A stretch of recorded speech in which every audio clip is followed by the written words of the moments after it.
Bismillahirrahmanirrahim. Peperangan Bahran pada bulan Rabiul Akhir tahun ketiga Hijrah. Satu serangan telah diatur ke suatu tempat yang bernama Bahran, terletak di kawasan Hijaz. Hijaz ialah kawasan Mekah, Madinah, Taif, Jeddah tu Hijaz. Dulu peta zaman dulu namakan Hijaz. Jumlah tentera Islam yang mengambil bahagian dalam operasi ini ialah 300 orang. Menurut riwayat Ibn Hisham dan dipilih oleh Ibn Qayyim, gerakan tersebut dilancarkan apabila menerima maklumat tentang serangan yang akan dibuat oleh kabilah Bani Sulaim ke atas Madinah dan kawasan sekitarnya. Di mana kita kena tahu bahawa banyak peperangan yang berlaku zaman Nabi ialah peperangan mempertahankan diri, bukan menceroboh. Udhina lilladzina yuqataluna bi annahum zulimu wa inna Allah ala nasrihim laqadir. Diizinkan kepada mereka yang diperangi. Sesungguhnya Allah Maha berkuasa untuk menolong mereka. Bila ada tanda musuh nak menyerang, maka diserang musuh itu sebelum sampai ke Madinah. Selepas berlakunya perang Badar, diikuti perang-perang yang lain. Antaranya adalah perang Bahram yang kita baca hari ini. Perang ini dilancarkan ke atas Bani Sulaim yang merancang untuk menyerang Madinah.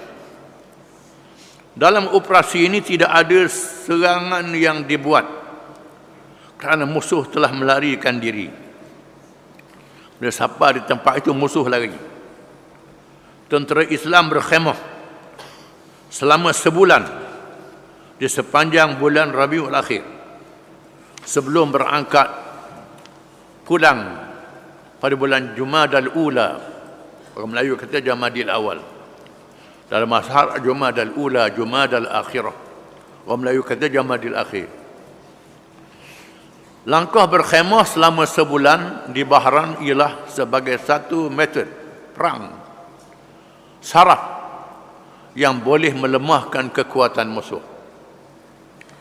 Tujuan Nabi berkhemah walaupun musuh sudah lari ialah untuk perang saraf, untuk menakutkan musuh-musuh Islam.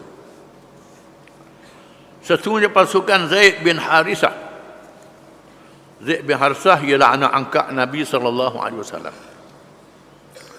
Di zaman penghambaan, zaman abdi, ada abdi yang dibeli oleh Khadijah binti Khuwailid radhiyallahu anha, isteri Nabi, Zaid bin Harisah.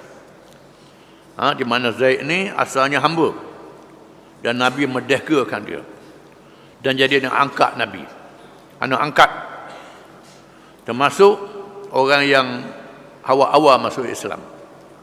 Dan Zaid bin Harisah ini mati syahid dalam peperangan Mu'tah di Jordan. Ini cerita awal, belum perang Mu'tah. Selepas berlakunya perang Badar, kepentingan ekonomi dan politik kaum musyrikin Mekah telah terjejas. Keadaan ini berlaku kerana jalan perniagaan mereka ke negeri Syam terpaksa melalui Madinah. Dan semestinya negara Islam Madinah akan bertindak ke atas mereka. Di sini menunjukkan bahawa Allah mengizinkan orang Islam mengepung ekonomi musuh Islam. Di mana penduduk Mekah kerjanya berniaga. Rihlatas syita'i was-saif. Mereka melakukan perjalanan musim sejuk dan musim panas. Musim sejuk mereka pergi ke Yaman musim panas mereka pergi ke Syam, di mana jalan berniaga ke Syam mesti melalui Madinah. Bila mereka sudah menyerang tentera Islam, berlakunya perang Badar dan mereka kalah dalam perang Badar, menyebabkan mereka tak berani nak lalu ke Madinah. Pemimpin-pemimpin musyrikin telah mengadakan mesyuarat bagi mencari jalan menyelesaikan masalah tersebut. Safwan bin Umayyah, salah seorang pemimpin Mekah, pada masa itu dia kafir lagi, musyrik. Akhirnya dia masuk Islam, Safwan ni. Telah dipilih untuk mengetuai rombongan pada tahun tersebut. Telah menegaskan bahawa kesemua jalan menuju ke Syam tidak selamat, termasuk jalan pantai, kerana kabilah-kabilah yang berada di sekitarnya menyokong negara Islam. Semua kabilah-kabilah di tengah jalan itu menyokong negara Islam ataupun berada dalam pengaruhnya. Tiba-tiba Al-Aswad bin Abdul Muttalib yang turut ada dalam mesyuarat tersebut telah mencadangkan supaya rombongan Quraisy mengikut satu jalan yang tidak dikenali ramai tetapi jauh, iaitu jalan Iraq. Ada cadangan supaya pilih jalan baru, jalan Iraq. Jalan yang jauh, terpaksa lalu jalan itu. Mereka bersetuju dengan cadangan tersebut walaupun jalan tersebut agak jauh kerana tidak ada pilihan lain. Al-Aswad menasihatkan Safwan supaya mengambil Furat bin Hayyan dari kabilah Bani Bakar bin Wa'il sebagai pemandu jalan kerana dia mahir dengan jalan tersebut.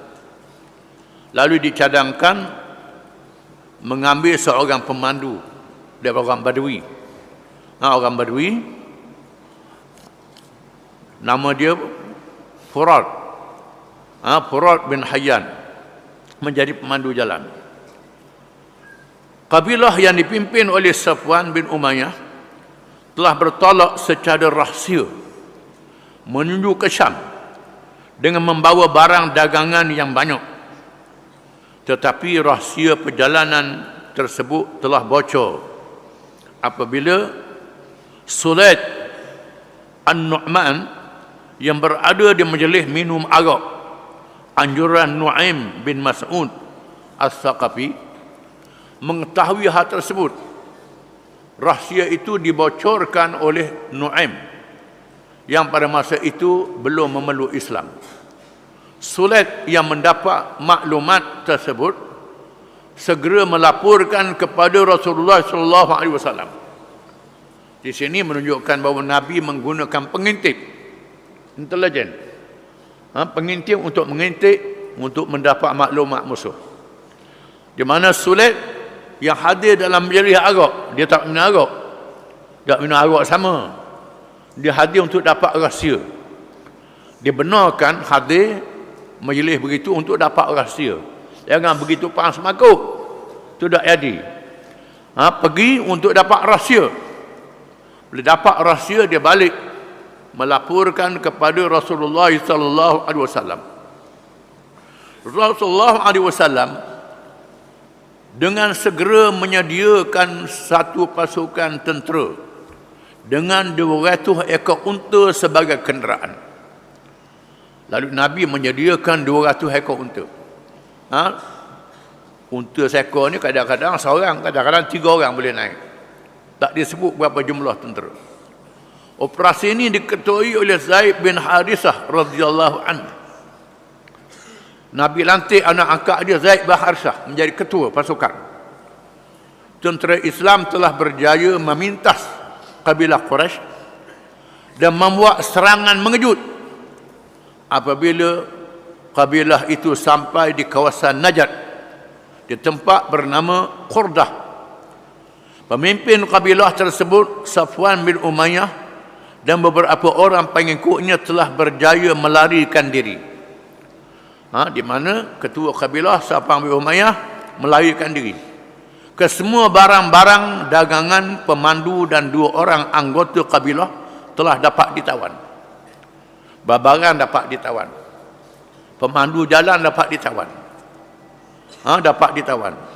Harta rampasan yang terdiri dari bijian dan perak bernilai 100,000 dibahagikan kepada tentera Islam setelah ditolak 1/5 seperti yang diperintahkan oleh Allah Subhanahu wa taala di dalam Al-Quran.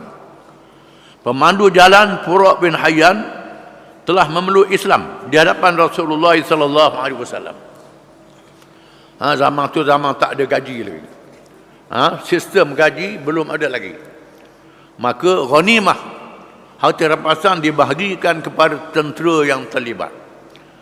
Di mana 1/5 diambil oleh kerajaan, 4/5 diberi kepada tentera yang terlibat dalam peperangan itu. Peristiwa tersebut telah menjadi satu bencana besar kepada kaum kafir Quraisy setelah kalah di Badar. Mereka hanya mempunyai 2 cara sahaja untuk menghadapi kekuatan Islam, iaitu sama ada memeluk Islam beramai-ramai seperti yang dibuat oleh orang lain, ataupun melancarkan perang penentu. Orang-orang musyrikin telah memilih cara yang kedua dengan membuat persiapan yang besar. Sekarang perdagangan mereka sudah disekat. Nak niaga pun tak boleh. Macam mana nak buat? Sama ada serah diri masuk Islam ataupun perang terus. Sama ada menang ataupun kalah. Perang terus. Lalu mereka memilih perang. Dalam bab ini ada ulama mengatakan bagi orang yang bukan Arab diberi pilih sama ada masuk Islam ataupun berdamai. Ataupun berdamai. Duduk kerajaan Islam. Ada ulama mengatakan bagi orang Arab sama ada masuk Islam ataupun tidak, kerana dia orang Arab. Quran diturun dengan bahasa dia. Tak ada pilihan bagi dia, malaikat masuk Islam ataupun mereka diperangi habis-habisan. Kerana mereka orang Arab. Quran diturunkan dengan bahasa mereka. Beza dengan orang yang bukan Arab. Ada ulama mengatakan begitu. Namun ada ulama mengatakan orang bukan Arab, orang Arab juga tak dipaksa sebagaimana orang lain. Ini pendapat yang lebih kuat. Wallahu a'lam.